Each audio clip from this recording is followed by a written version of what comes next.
Hi, boys and girls. My name is Miss Rachel. I'm Miss Hulk's student teacher this year, and today I'm going to be teaching you guys your reading lesson. So we are in a new unit this week. We are week 4, unit 3, and we're going to continue learning how to make predictions. So if you're watching this video, you should have already completed the do now. The do now was to look at an image, this image, and ask yourself, how has technology affected this man's life?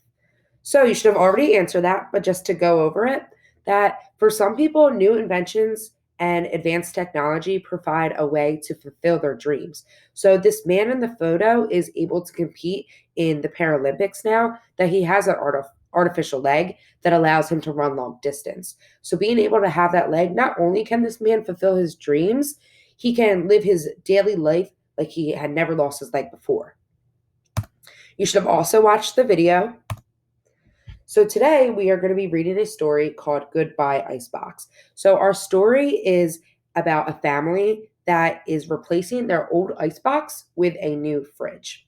So the genre of this reading is historical fiction. So let's go over the characteristics of a historical fiction. So historical fiction includes a mix of fiction and historical fact. It is set in real time and place in history, and the characters are portrayed in a realistic manner. Our comprehension strategy today is to make, revise, and confirm predictions.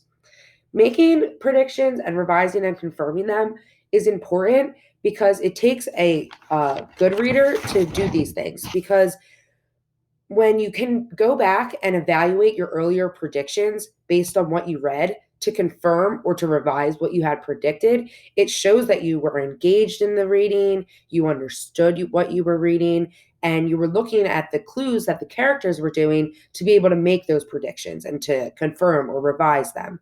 So, to use clues in the text, such as the characters' words and the characters' actions, to make these predictions. So make sure as we continue to read, you're looking for those characters' words and what they are saying and how they are acting and what they are doing to make sure we can make a really strong prediction.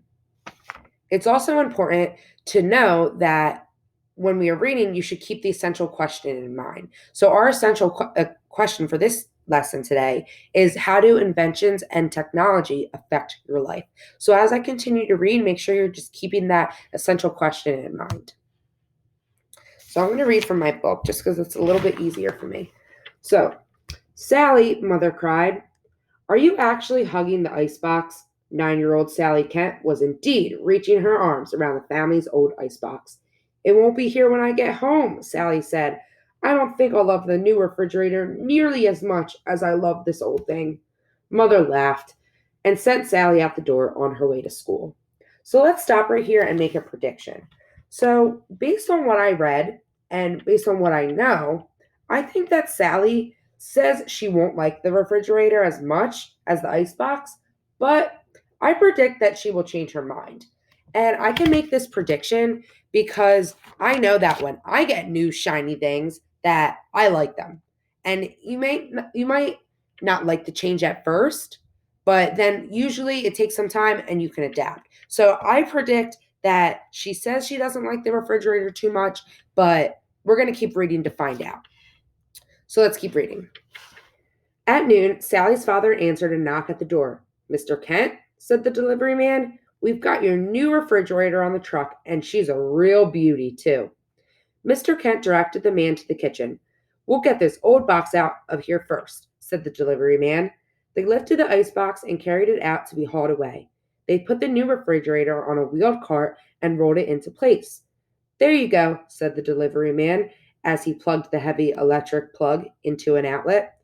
The compressor on top of the refrigerator began to hum. That's the sound of progress, said Mr. Kent to his wife. Give it a few hours to cool, the delivery man instructed.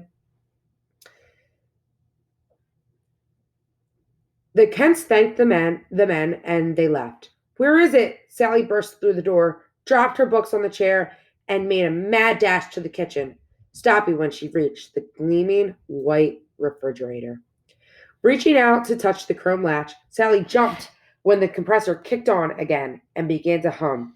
Did I break it? She asked. So, do you think Sally really broke the fridge? Let's think to ourselves. So Sally thinks that she broke the new refrigerator just because she touched it. But I will make a prediction that she didn't. And I also think that I can take the time now and to revise my first prediction and say that I still think my first prediction will be correct. I think that she's still going to end up liking this refrigerator at the end.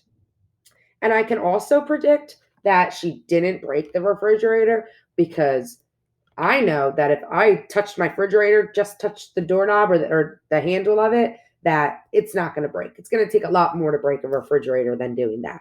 So I can predict that it's not. So let's keep reading to find out. No, said Mother.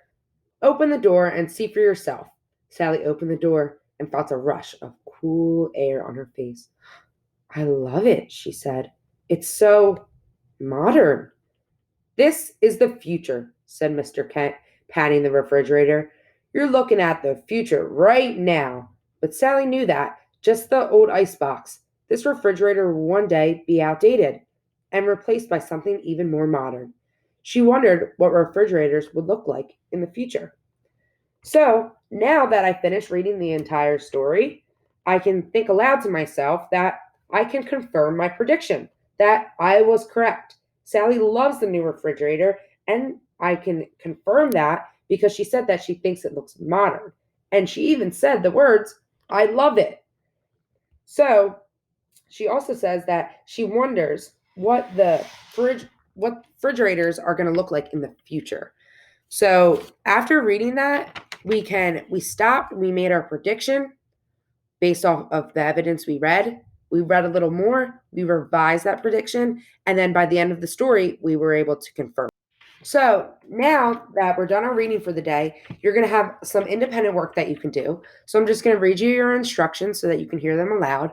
So independently, you will work on a 15-question quizzes that you can find in your Google Classroom. So I didn't attach it in the Google form. It's going to be attached just right next to your lesson where you found this one. So then after that, you will have a short 3-question exit ticket to complete.